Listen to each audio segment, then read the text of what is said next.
بسم اللہ الرحمن الرحیم. سامعین اکرام السلام علیکم. Radio forum with Junaid Ansari and رادا حبیب اللہ خان ہمیشہ کی طرح آج ایک اہم پروگرام لے کر ہم آپ کی خدمت میں حاضر ہیں. جیسا کہ آپ جانتے ہیں کہ اس پروگرام میں ہماری یہ کوشش ہوتی ہے کہ ان موضوعات پہ گفتگو ہو جن کا تعلق عصر حاضر کے ساتھ ہے، موجودہ وقت کے ساتھ ہے، اور جن موضوعات پہ آپ بات سننا چاہتے ہیں، بات کرنا چاہتے ہیں. مسئلہ کشمیر، قضیہ کشمیر جو 7 عشرے گزر جانے کے باوجود ابھی تک ایک سلگتے ناسور کی طرح عالمی برادری کے ضمیر کے اوپر موجود ہے اور جس کا حل ابھی تک سامنے نہیں آ پا رہا. آج اسی حوالے سے ہم بات کریں گے مسئلہ کشمیر کی مؤثر وکالت، effective advocacy of Kashmir issue. تھوڑا سا ہم آپ کو یہ پس منظر بتاتے جائیں کہ اس وقت صدر آزاد جموں کشمیر بیرسٹر سلطان محمود چودھری برطانیہ کے دورے پر موجود ہیں، جہاں پہ وہ مختلف لوگوں کے ساتھ مل کر، برطانوی پارلیمان کے ارکان کے ساتھ مل کر، اپر ہاؤس آف لارڈز کے ممبران کے ساتھ مل کر مسئلہ کشمیر میں جو ہندوستان نے نیا درد بھرا ہے، نئے مظالم کے ساتھ 80 لاکھ انسانوں کو ایک بہت بڑی جیل کے اندر قید کر دیا ہے، جہاں پر 10 لاکھ سے زائد ہندوستانی فوجی اس وقت ان کے اوپر ظلم کر رہے ہیں. اس حوالے سے عالمی برادری کا ضمیر جاگنا کس قدر ضروری ہے، اس حوالے سے صدر ریاست آزاد جموں کشمیر جناب بیرسٹر سلطان محمود چودھری اپنی کاوشیں کر رہے ہیں. اور اس کے ساتھ ساتھ وہاں پہ جو ہماری کمیونٹی ہے، جو 12 لاکھ سے زائد ہمارے کشمیری بہن بھائی وہاں پہ برطانیہ میں رہتے ہیں، دوہری شہریت رکھتے ہیں، ان کو بھی سینسیٹائز کرتے ہوئے مختلف میٹنگز اور شاید آگے چل کے ایک عدد جلوس پروسیشن جو کہ لیڈ کرے مختلف جگہوں پہ، اس کو بھی بیرسٹر سلطان محمود چودھری جو ہے ہیڈ کریں گے. تو آج کے اس پروگرام میں یہ تمام باتیں شامل ہوں گی. مسئلہ کشمیر کی مؤثر وکالت، کس طریقے سے اس کو اجاگر کیا جائے کہ عالمی برادری اس مسئلے کو حل کرنے کے لیے اپنا کردار ادا کرے. چلتے ہیں ہم اپنے پہلے مہمان کی جانب. جی سامعین، ہمیں اس وقت ایک بہت بڑی شخصیت نے جوائن کیا ہے. بانی صدر غازی ملت آزاد جموں کشمیر کے جناب سردار ابراہیم خان مرحوم کی جو بہو ہیں محترمہ نورین فاروق، جو کہ پاکستان کی پارلیمنٹ کا حصہ بھی نہیں. پی ٹی آئی سے آپ کا تعلق. محترمہ نورین فاروق خان صاحبہ، السلام علیکم. وعلیکم السلام. نورین فاروق خان صاحبہ، آپ کیسے دیکھتی ہیں مسئلہ کشمیر پہ افیکٹو ایڈوکیسی، مؤثر وکالت کی کتنی اہمیت ہے اس وقت جو چل رہا ہے جبر کا سلسلہ، ابتداد کا سلسلہ مقبوضہ جموں کشمیر میں؟ دیکھیں جی، یہ ایک مسئلہ کشمیر ہمیشہ سے اس خطے میں ایک بہت بڑا، ایک اہم مسئلہ اس پورے ریجن میں ہے. اور پچھلے 70-75 سالوں میں پاکستان نے اس پہ جو سٹانس لیا، میں سمجھتی ہوں کہ جو ہماری حکومت عمران خان کی تھی اس سے پہلے معذرت کے ساتھ اتنا مؤثر نہیں رہا. وہ کہ ہم نے کئی جنگیں لڑی اور اس کے باوجود اس کا کوئی مؤثر انداز میں کوئی رائے عمل ہمیں سامنے نہیں آیا. تو میرے خیال میں اس وقت بھی جو سب سے امپورٹنٹ چیز ہے وہ یہ ہے کہ ہمیں انٹرنیشنل کمیونٹی کو اس کے بارے میں سینسیٹائز کرنا ہے، اس کے بارے میں اویئرنیس دینی ہے.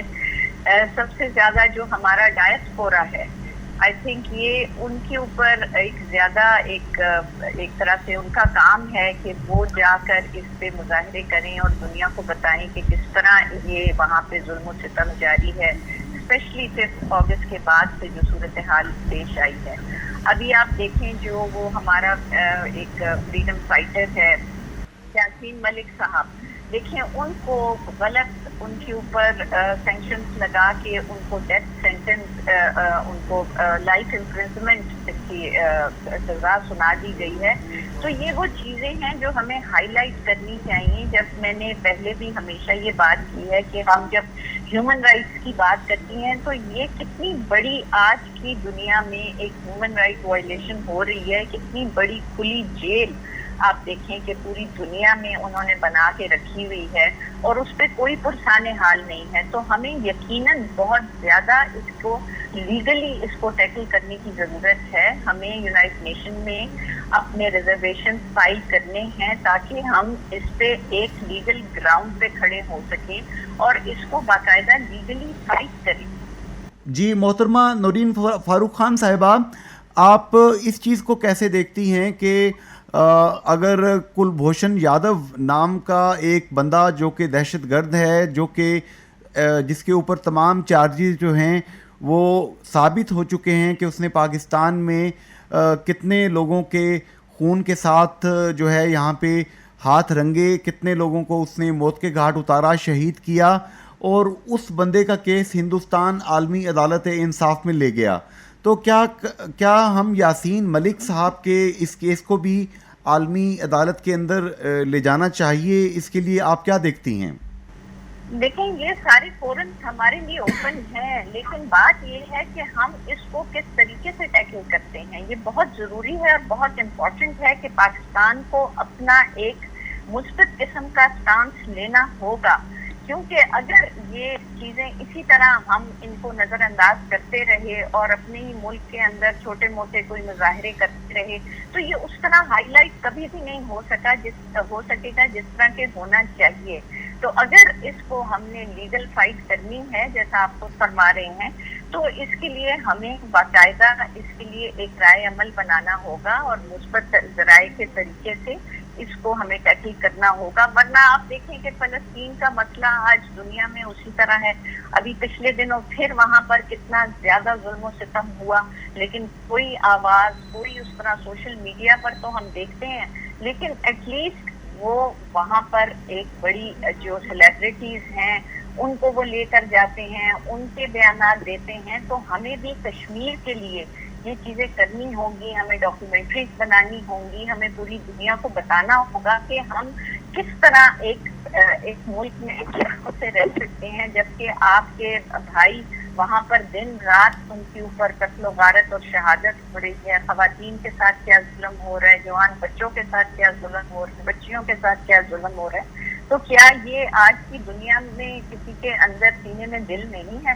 تو یہ چیزیں وہ ہیں جو ہمیں اجاگر کرنی ہیں اور ہر سطح پر کرنی ہے, پاکستان کے اندر بھی اور انٹرنیشنل بھی. یہاں پہ آپ کیا سمجھتی ہیں محترمہ نورین فاروق خان صاحبہ کہ آزاد جموں کشمیر جو کہ بیس کیمپ کہلاتا ہے, جسے یہاں کے غیور اور بہادر لوگوں نے خود جد و جہد کر کے آزاد کروایا تھا, غازی ملت سردار ابراہیم خان مرحوم, اور مجاہدین کی ایک بہت بڑی فہرست ہے, کیپٹن حسن خان سے لے کر جتنے لوگ ہیں, کیا بیس کیمپ میں اس وقت جو ہم کام کر رہے ہیں اس کو مزید مؤثر بنانے کی ضرورت ہے؟ چونکہ یہاں پہ اب پی ٹی آئی کی گورنمنٹ ہے, بیرسٹر سلطان محمود چودھری صاحب صدر ہیں, وزیر اعظم سردار تنویر الیاس خان صاحب ہیں. یہاں کے رول کو آپ کیسے دیکھتی ہیں محترمہ نورین فاروق خان صاحبہ؟ جی یقیناً پی ٹی آئی کی گورنمنٹ ہے وہاں پر, اور جو سٹانس تھا انیشلی ہمارے former prime minister Imran Khan صاحب کا, آپ نے دیکھا کہ انہوں نے کس طرح پوری دنیا میں اس مسئلے کو فرسٹ ٹائم میں سمجھتی ہوں اتنا بولڈلی سب کی سامنے اس کی بات کی. او آئی سی کی میٹنگ جو ہوئی اسلام آباد میں, اس میں انہوں نے کشمیر کے مسئلے پر بات کی. تو یہ وہ فورمز ہیں جہاں پہ ہمیں سٹرن ایک سٹانس لے کے بڑے افیکٹو طریقے سے اس کو بولنا چاہیے. بیرسٹر سلطان محمود صاحب بھی اپنے طریقے سے شاید وہ باہر بھی رہے ہیں اور ان کی بہت زیادہ کمیونٹی جو ڈائسپورا ہے ان کے ساتھ بھی ان کے بڑے اچھے تعلقات ہیں, اور میں سمجھتی ہوں کہ ان کو یورپین یونین اور یو کے کی گورنمنٹس اور ان سب کو جا کے ان کے پارلیمنٹس میں یہ بات کرنی چاہیے, جو کہ بہت اس وقت اہم وقت کی ضرورت ہے کیونکہ جب تک ان پارلیمنٹ سے آواز نہیں آئے گی اور یہ نہیں اس چیز کو باور کریں گے کہ ہاں انڈیا جو ہے وہ اس کی اجارہ داری ہے اور وہ اس وقت ایک سپر پاور بننے کے جو خواب دیکھ رہا ہے اس خطے میں، اور جو اس نے اپنی غنڈہ گردی اور دہشت گردی چلائی ہوئی ہے، اس کو جلد سے جلد ہمیں روکنا ہے. سب سے پہلے تو ہمیں روکنا ہے اس کو، اور اس کے بعد پھر ہم نے اس مسئلے کو جو یونائٹڈ نیشن کی ریزولوشنز ہیں اس کے مطابق اس کی سولوشن کو ہم نے سامنے لانا ہے. اچھا، یہاں پہ محترمہ نورین فاروق خان صاحبہ، ابھی بیرسٹر سلطان محمود چودھری صاحب 2 روز قبل ہی برطانیہ گئے ہیں اور ان کا آگے دیگر ممالک میں بھی جانے کا پروگرام ہے، اور ہم دیکھتے ہیں کہ برطانوی پارلیمنٹ کے اندر اور ہاؤس آف لارڈز کے اندر ہمارے کشمیر اوریجن کے بہت سے لوگ جو ہیں وہاں پہ حصہ ہیں، لوور ہاؤس اور اپر ہاؤس دونوں کا. اور ان لوگوں کا کردار آپ کیسے دیکھتی ہیں کہ کشمیر کے اوپر لارڈ واجد خان بھی بات کرتے ہیں، لارڈ قربان بھی بات کرتے ہیں، اور مختلف جو ہمارے ممبر آف پارلیمنٹ ہیں برٹش پارلیمنٹ وہ بھی بات کرتے ہیں. اس آواز کو مزید ہم کیسے بہتر بنا سکتے ہیں؟ دیکھیں، یہ بات کرتے رہنا پڑے گا، یہ کوئی ایک دن کی بات نہیں ہے، یہ ایک سلو پروسیس ہے. میں سمجھتی ہوں اس کو ڈرل کرنے کی ضرورت ہے. ان کے پارلیمنٹس میں یہ ایک بہت ایک زوردار ان کو ایک تحریک چلانی پڑے گی، جو کہ آئی تھنک اس وقت انہی کے جو حالات ہیں ان کے پارلیمنٹ میں اس کے مطابق یہ کافی، جیسے آپ نے نام لیے، اس طرح بہت سارے جتنے بھی پاکستان کے اوریجن کے کافی سارے ہمارے لوگ ہیں. دوسری طرف اگر آپ دیکھیں تو انڈین لابی بھی وہاں بہت زیادہ چل رہی ہے. تو اس کو کاؤنٹر کرنے کے لیے ان کو کوئی رائے عمل ایسے بنانے ہوں گے اور اپنے پارلیمنٹس میں لابینگ کرنی ہوگی، اور اس کو بڑے مؤثر انداز میں بار بار کہنا پڑے گا، بار بار اس کے لیے آواز اٹھانی ہوگی. بات یہ ہے کہ ہم نے دنیا کے سامنے اس اپنے مقدمے کو رکھنا ہے کہ کیا یہ they are children of a lesser god, کیوں ان کے اوپر ظلم ہوتا ہے تو وہ کسی کو نظر نہیں آتا، اور دوسری طرف چھوٹی سی کوئی چیز، کوئی ویسٹ میں اگر کوئی ایک بندہ جا کے بچوں کو گولیاں مارتا ہے تو وہ اس کے اوپر کتنا آوزاری اور کتنا شور شرابہ اٹھتا ہے اور ہیومن رائٹس کی باتیں شروع ہو جاتی ہیں. تو یہ حقیقت کو سامنے رکھنا ہے، اور ان کی آنکھوں کے وہ سمجھتے ہیں، لیکن ان یہ دکھانا پڑے گا، زور زبردستی سے دکھانا پڑے گا، ورنہ ان کے سامنے یہ بات ان کو سمجھنی چاہیے کہ اگر اب جو دنیا کے حالات بنتے جا رہے ہیں، جس طرف دنیا جا رہی ہے، اگر یہ 5th جنریشن وار ہے تو ہم پھر اسی ہتھیار کے ساتھ ہمیں بھی لڑنا اور ہمیں بھی آگے آنا پڑے گا. اور دیکھیں 2 اٹامک نیوکلیئر پاورز ہیں جن کو آمنے سامنے یہ دیکھ رہے ہیں، اور اس پر بھی اگر وہ خاموش رہیں گے تو اس کے تو پھر بڑے بھاری اور نقصان دہ نتائج پوری دنیا کو سہنے پڑیں گے. آج ہم کلائمیٹ چینج کی بات کرتے ہیں، ہم کہتے ہیں کہ پوری دنیا میں اتنی زیادہ پولوشن ہو رہی ہے، آپ پاکستان کی ٹیمپریچر دیکھیں کتنے زیادہ بڑھ رہے ہیں. تو یہ وہ چیزیں ہیں کہ اگر وہ اس زمین کو، اس خطے کو بچانا چاہتے ہیں تو پھر ہیروشیما ناگاساکی کو یاد رکھیں کہ وہ اس کے کیا رزلٹ آیا تھا. تو پاکستان اور انڈیا اور اب چائنا بھی اس میں ہے. تو اس طرح کی اگر سپر پاورز اور اس طرح کے چیزیں ہمارے درمیان رہیں گی تو پھر پیس اور امن کی بات کرنا ان کے لیے کوئی زیب نہیں دیتا. محترمہ نورین فاروق خان صاحبہ، بہت بہت مہربانی، شکریہ، آپ نے وقت دیا، تھینک یو ویری مچ. جی سامعین، آپ نے گفتگو سنی محترمہ نورین فاروق خان صاحبہ، جو کہ کشمیر کمیٹی کا حصہ بھی رہیں، غازی ملت بانی صدر آزاد جموں کشمیر سردار ابراہیم خان مرحوم کی آپ بہو ہیں، اور کشمیر کے حوالے سے آپ ہمیشہ لاؤڈ اینڈ کلیئر بات کرتی ہیں. آج انہوں نے یہ بات کہی ہے کہ مؤثر ایڈوکیسی، مسئلہ کشمیر کی بہتر وکالت، مؤثر وکالت کے لیے ہمیں دنیا کے تمام پارلیمانوں تک جانا ہوگا، دنیا کے تمام ان معاشروں تک، ان انسانوں تک پہنچنا ہوگا جو کہ ضمیر کی آواز پر لبیک کہتے ہیں، اور یہ ایک کنٹینیوس پروسیس ہے. انہوں نے اس بات کو بھی اپریشیٹ کیا کہ بیرسٹر سلطان محمود چودھری صدر آزاد کشمیر جو برطانیہ میں اس وقت موجود ہیں وہ ہمارے ڈائسپورا کے ساتھ مل کر، ہمارے کشمیری بہن بھائیوں کے ساتھ مل کر برطانیہ اور دیگر جتنے ممالک ہیں وہاں پر مؤثر آواز اٹھا رہے ہیں. یقیناً ہمیں اپنے کشمیری بہن بھائیوں کے لیے یہ کام کرتے رہنا ہے جب تک ان کو آزادی نہیں مل جاتی. ابھی گفتگو کا سلسلہ جاری ہے. میں یہاں پہ ریپیٹ کر دوں، ہمارا آج کا موضوع radio forum with Junaid Ansari اور راجہ حبیب اللہ خان کا موضوع ہے مسئلہ کشمیر کی مؤثر وکالت. اس پہ بات کرنے کے لیے اب اگلے مہمان کی طرف بڑھتے ہیں، ان کے خیالات شامل کرتے ہیں. جی سامعین، ہمیں اس وقت جوائن کیا ہے برسلز بیلجیم میں بیٹھ کر مسئلہ کشمیر کو اجاگر کرنے والے رضاکار، ایک ایسے کشمیری خدمتگار کہ جن کو ہر کوئی جانتا ہے اور بڑا ادب احترام کرتا ہے، علی Raza Syed, chairman Kashmir council Europe ہمارے ساتھ موجود ہیں. علی رضا سید صاحب، کیسے دیکھتے ہیں آپ مسئلہ کشمیر کی مؤثر وکالت؟ اس حوالے سے کتنی زیادہ ناگزیر ہو چکی ہے یہ چیز کہ ہم مؤثر انداز میں مسئلہ کشمیر کی وکالت دنیا تک کریں؟ آپ کیا سمجھتے ہیں؟ دیکھیں، یہ تو سب سے اہم بات ہے کہ ہمیں اس پہ غور کرنا ہوگا، سوچنا ہوگا سب کو کہ اس وقت تک جو ہم نے کیا ہے کشمیر کاز کے ساتھ، کیا اس سے ہمیں کوئی کامیابی ہوئی ہے؟ اگر نہیں ہے تو اس کا مطلب ہے کہ ہمیں اپنا جو اسٹریٹجی ہے، جو اپنا طریقہ کار ہے، اس کو بدلنا ہوگا. دیکھیں، یہ مسئلہ کشمیر جو ہے، یہ اس کو دو پوائنٹس جو ہے نا وہ سامنے رکھنے ہوں گے.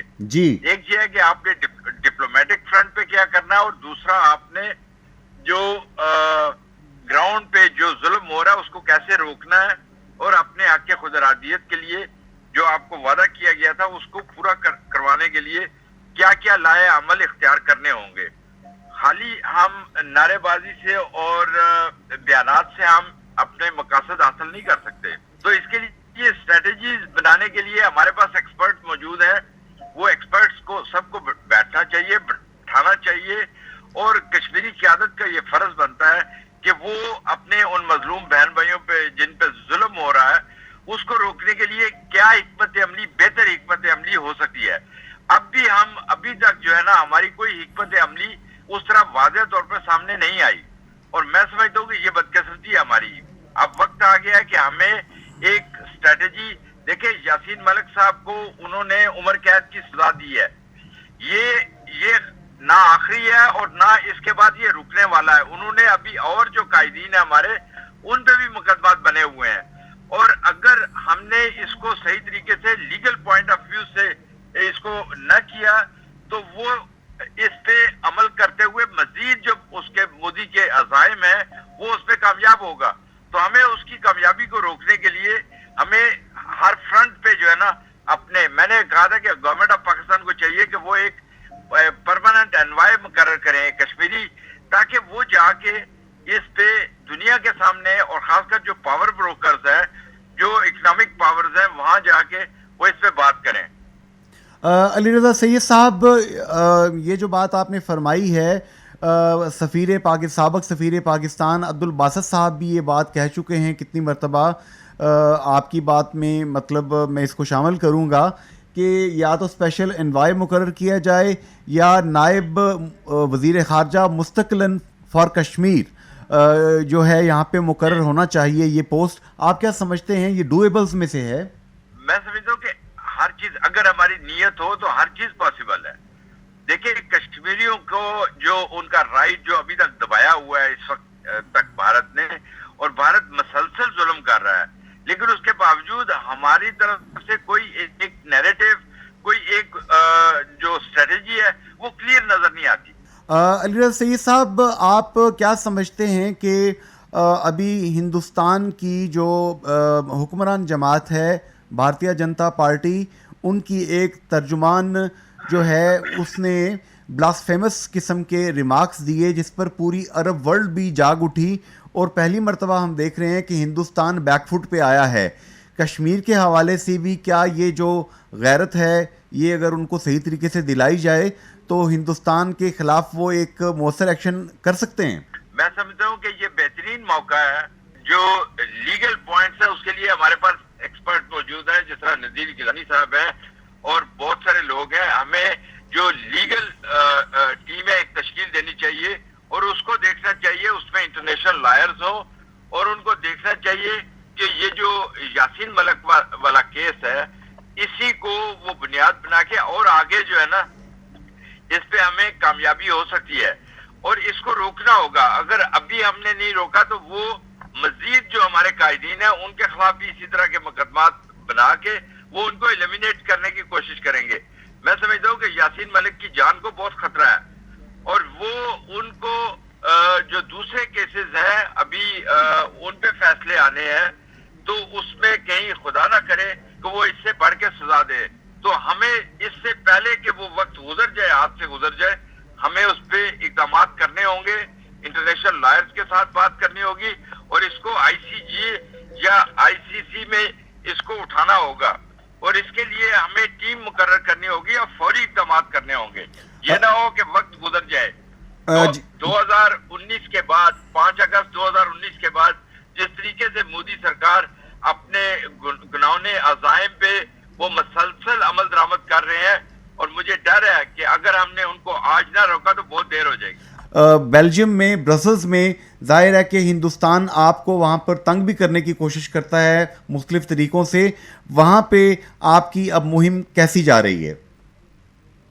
دیکھیں ہماری مہم مسلسل جاری ہے اور ہم نے یہ یاسین ملک صاحب کا جو ایشو ہے اس کو ہائی لیول پہ اٹھایا ہوا ہے اور ہماری کوشش یہ ہے کہ یہ جو یورپین یونین ہے وہ اس پہ اپنا ایک رول ادا کرے کہ بھارت جس طریقے سے ہمارے ہیومن رائٹس ایکٹیوسٹ ہیں, خرم پرویز ہیں, آسن انٹو ہیں اور جو ہماری جرنلسٹ کمیونٹی کے لوگ جن کو انہوں نے پابند سلاسل کیا ہوا ہے, ان سب کی رہائی کے لیے ہماری ایک مہم جاری ہے اور انشاءاللہ اس کے رزلٹ بھی ملیں گے.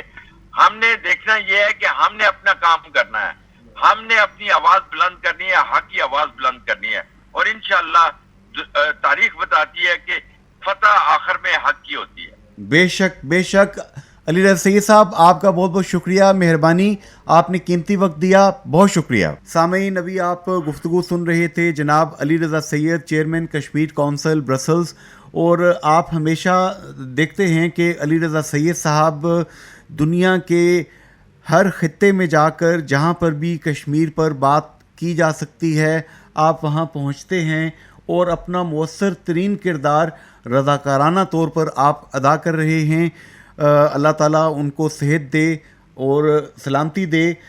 مقبوضہ جموں کشمیر کے وہ بہن بھائی جو شہداء اور غازیوں کے امین ہیں, یقیناً ان کے لیے یہ آوازیں جب وہاں تک جاتی ہیں, وہاں تک پہنچتی ہیں, علی رضا سید جیسے عظیم لوگ ان کی بات کر رہے ہیں, مہذب دنیا کے اندر ہر جگہ پر ان کی آزادی کے متعلق بات کرتے ہیں, تو یقیناً ان کو اس سے حوصلہ ملتا ہے, اس سے ان کو توانائی ملتی ہے. آج کا موضوع دوبارہ میں ریپیٹ کر دوں, آپ سن رہے ہیں radio forum with Junaid Ansari, radio Azad Jammu Kashmir, radio Pakistan FM 101.4 Mirpur سے.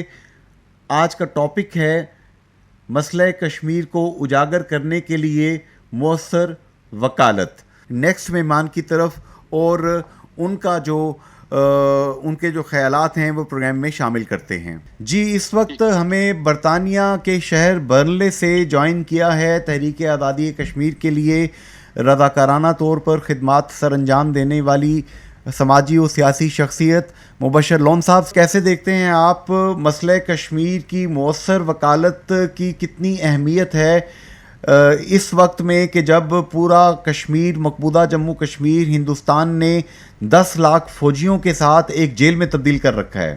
جنید بھائی, انٹرنیشنل لیول پہ اس مسئلے کو جتنا زیادہ سے زیادہ اٹھایا جائے گا, جتنا زیادہ سے زیادہ اس کے لیے کام کیا جائے گا وہ اتنا بہتر رہے گا اور بہت ضروری ہے اس مسئلے کے لیے, کیونکہ انڈیا نے جس طریقے سے جو ہے سب کشمیریوں کو محصور کیا ہوا ہے, انٹرنیشنل لیول پہ جس طرح سے آواز اٹھنی چاہیے وہ آواز نہیں اٹھ پا رہی, اور اس کے لیے نہایت ضروری ہے کہ مسئلہ کشمیر کو انٹرنیشنل لیول پہ پورے طریقے سے اٹھایا جائے.